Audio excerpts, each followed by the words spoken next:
Ayan. Ito siya. Before and after. Diyos ko, grabe, no? Ito. Malinis-linis na siya. Wala na kayong makikitang dirty. Ako lang pala makakapagtanggal. Nagbigay-bigay pa ako ng pambayad nila noon na maglilinis. Ayan. So, tuloy-tuloy lang ang laban.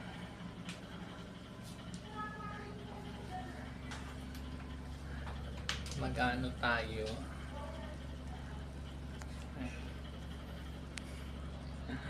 Para na akong yagit, guys. Kadama for tonight. Kailangan kong linisan. Para medyo okay naman siya. Diba? Kaganda na ng halaman ko. Ang lalaki na ng mga dahon. Diba? Alive na siya. So far.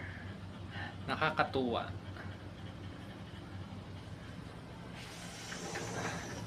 Mamaya magluluto ako ng pagkain ko. Very late na. Tapusin ko lang to, guys. Para malinis ang aming kitchen. Pero yung sa taas-taas niya yan, pipinturahan. Siguro lilinisan na yan ng may-ari. Para malinis. Kasi hindi ko na yan ma-carry.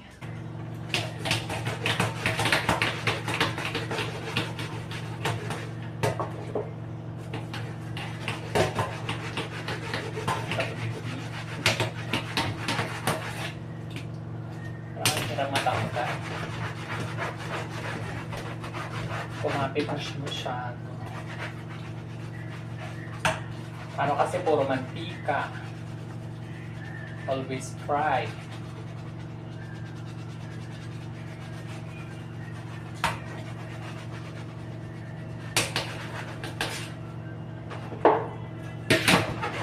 Kaya ito siguro matanggalan lang siya. Then the next. Mas madali na siyang tanggalan. Next week. Make it every week. Diba, guys? Kakaloka.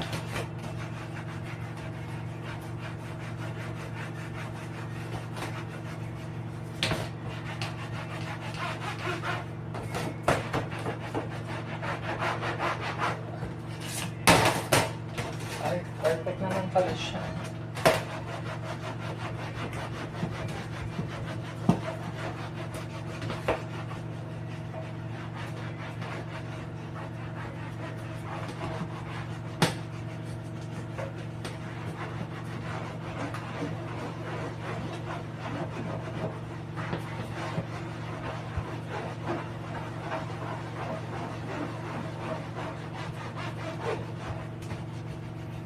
Ayan, tanggal na siya. Luminis. Kaso ang sakit ng braso. Grabe.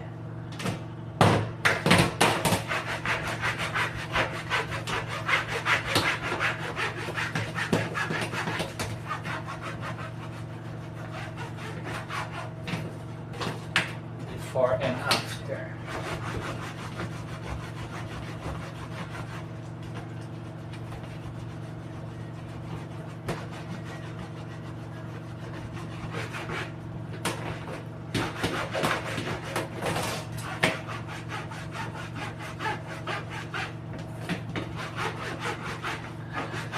Before and after.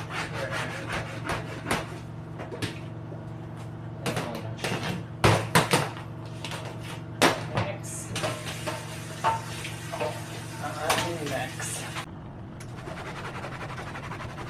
General cleaning. See? Now is good. Ang linis na niya. Pwede na siyang sa lamig.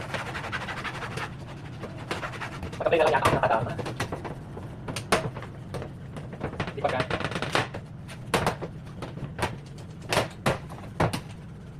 Pagkita mo yung kadama perfect.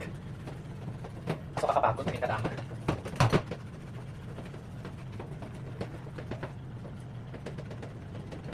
Lalo kapag maraming trabaho,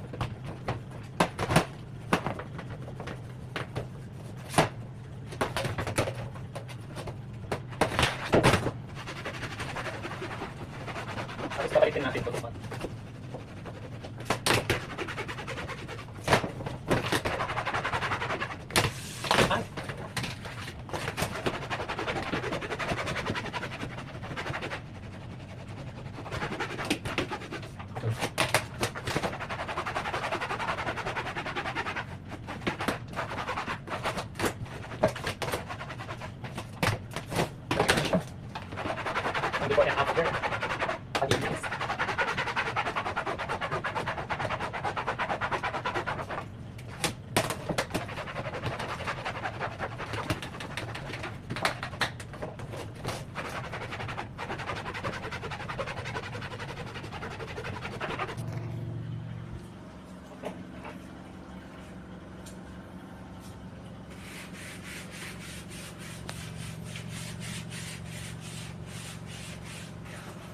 Ay, mahulog pa yung halaman na pangmayaman. Ayan. Perfect na siya. Para malinis.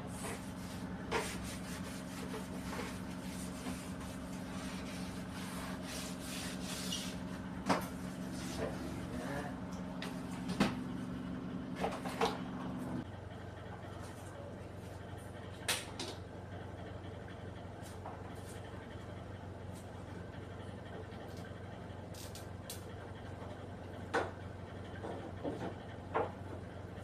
Ganun pala siya.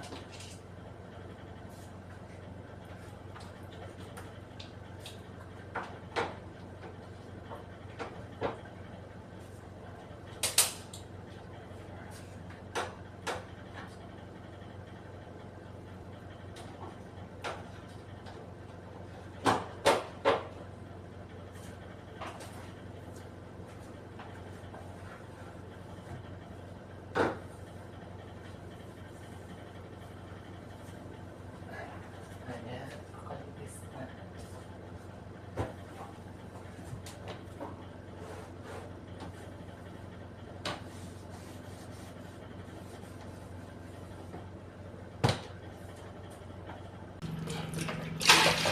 Ayan.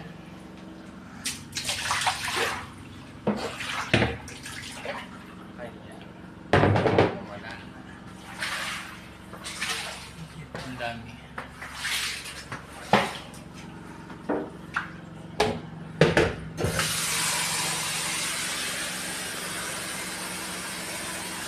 Ayan, tapos malinis na siya. Diba? Nagmukhang ano.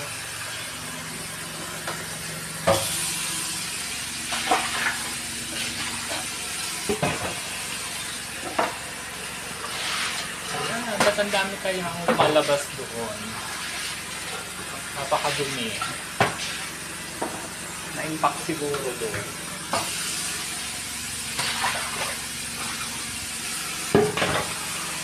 Oh.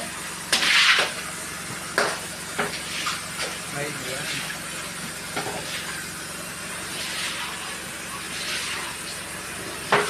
Ang daming dumi.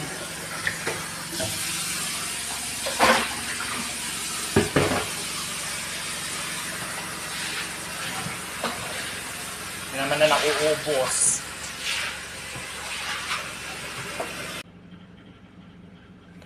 Ayan.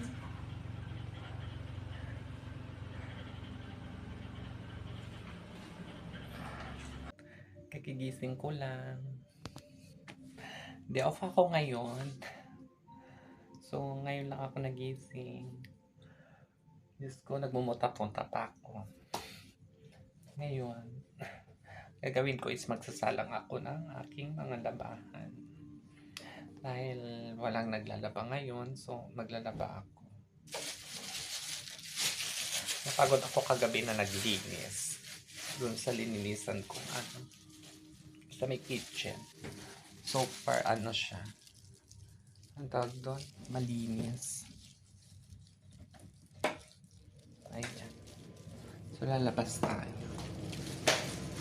Para magsalang na labahan. Ayan. So, malinis.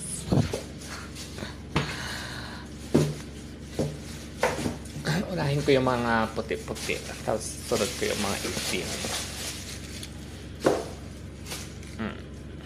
Ito, mura lang to. Na panglaba.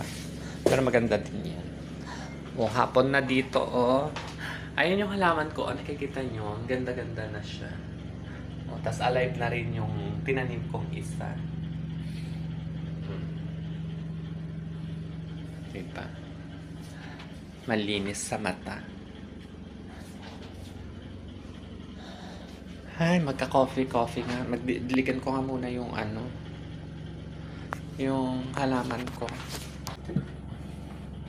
Diligan ko lang siya. Kasi nakalimutan ko kagabi na diligan.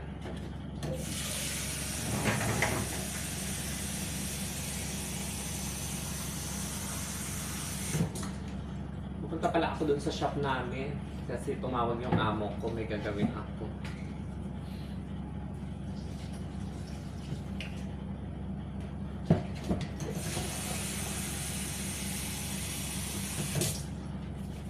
Tapusin ko lang yung isa-isa, sinalang ko.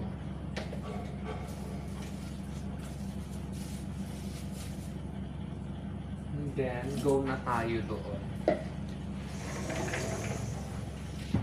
Doon na ako magko-coffee. Bibili na lang ako ng chai.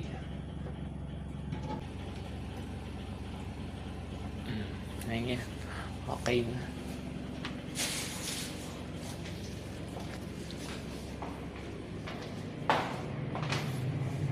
Malinis din yung CR namin kahit actually. Yun lang talaga problema namin din sa kitchen.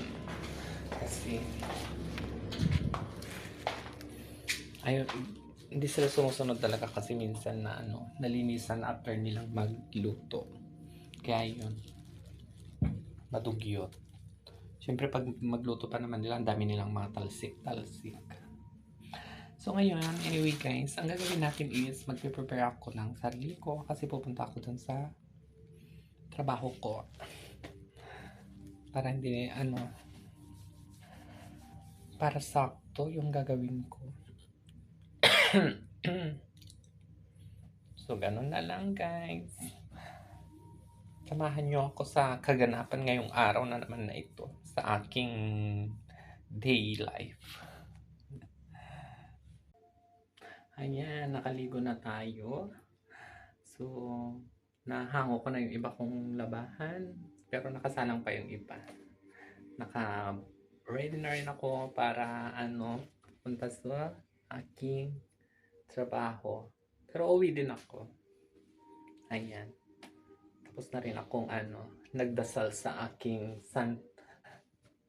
kasi Christian po ako guys. Kaya, ayan. Lagi akong nagdadasal. So, tara guys. Dami kong nakasabit pang mga pantalon, mga labahan din yan. Kaya pagdating ko mamaya, malalabahan na yan. Ayan.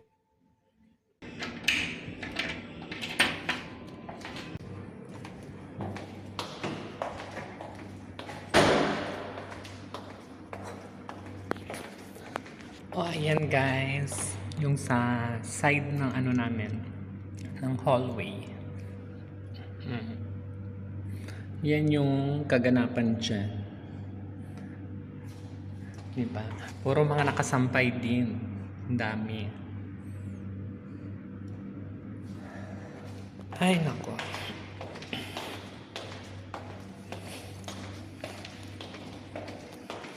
Maaga pa naman, may 30 minutes pa ako doon. 30 minutes pa akong mag-antay kasi yung sa appointment ng kliyente.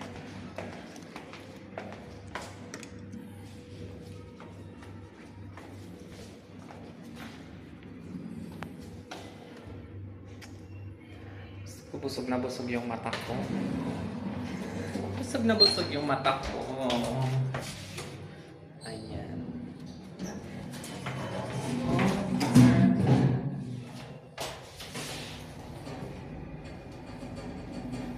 Ang sarap matulog kasi ang haba ng tulog ko talaga, guys.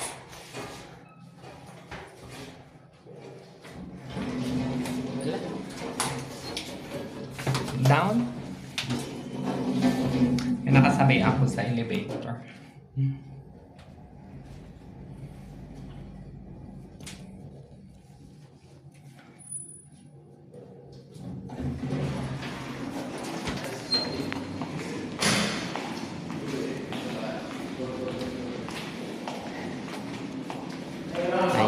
Ganun lang yun.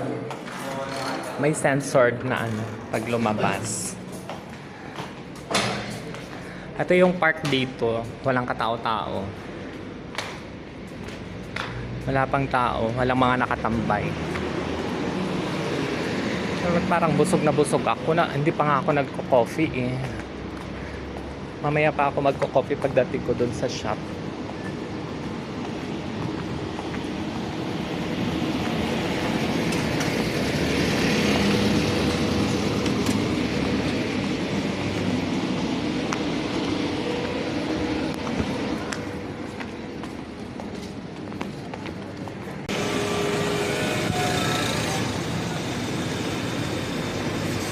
Ay, naglagay na rin sila dito ng ano, pag-anuhan ng top ng sa mga load.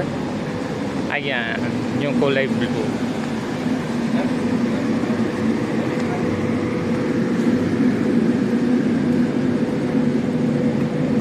Pwede na dito mag-top up. Gumagana na ba ito? Parang hindi pa.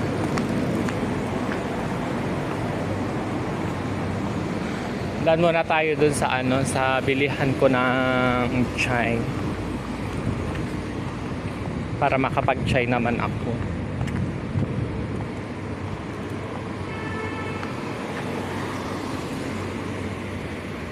Sa chai-chai.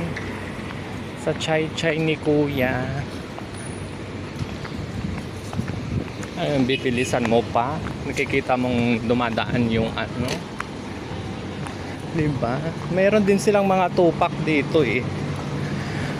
Hello, give me one chai. This is my friendship. Oh, diba? Mga ano nila. Mga bread. I don't have coins. No coins. Only 10 dirham I have. Ayan. Marami sila ditong ano, panindang pagkain. Dito ako bibili minsan pag nagugutom ako. Pwede ka mag-order dyan. Ayan, yung mga order nila.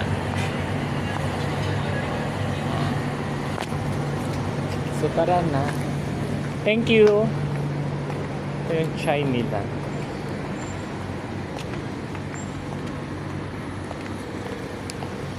Wala pa naman siguro yung ano.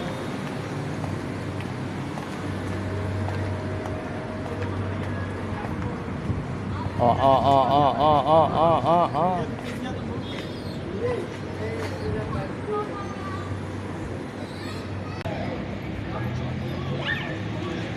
Andito yung ano, yung pusa na alaga ko. Oh, di ba?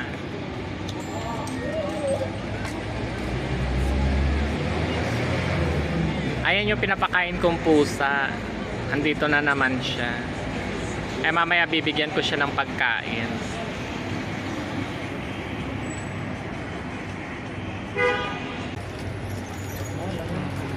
Buti pa yun, oh, may Christmas light na dun sa taas. Pag nakakakita ako ng ganyan, parang feeling ko parang nasa Pinas lang, di ba? May mga Christmas light. Nakikita mong umiilaw-ilaw, kumukuti-kutita. Siguro yung nakatira dyan, ano, Christian. Kasi may Pasko din sila. Ayan. Nakakatuwa lang.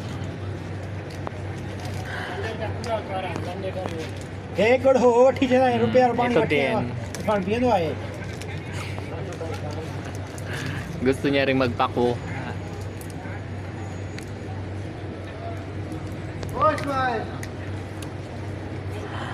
Ay, Diyos ko. Matagal-tagal pa bago makauwi ng Pinas. Marami pang bayarin. My gosh. Saan kaya pwedeng makipag-Christmas?